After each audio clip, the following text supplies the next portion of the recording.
পোষা প্রাণী হিসেবে কুকুর, বিড়াল কিংবা পাখি হরহামেশাই দেখা যায়, কিন্তু কখনো কি সিংহকে পোষ্য হিসেবে দেখেছেন?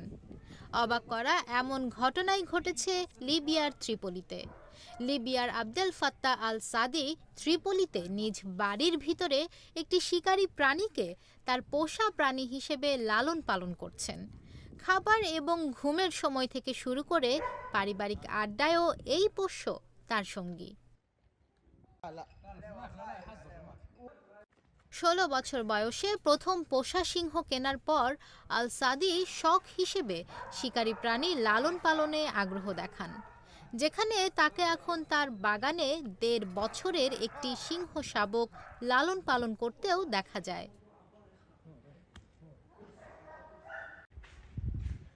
তিনি বলেন, এই মাংসাশী প্রাণীদের লালন পালন করা একটি বিপজ্জনক শখ, কিন্তু তিনি বিশ্বাস করেন যে সিংহরা মানুষের প্রতি সহানুভূতিশীল এবং পুরো ব্যাপারটা নির্ভর করে বড় হওয়ার সময় তাদের কিভাবে পালন করা হয়।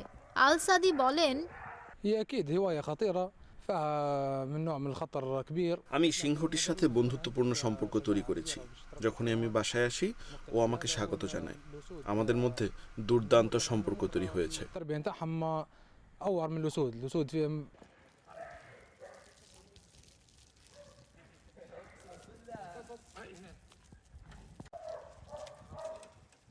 নিশা মাহমুদা, ইন্ডিপেন্ডেন্ট ডিজিটাল, ঢাকা।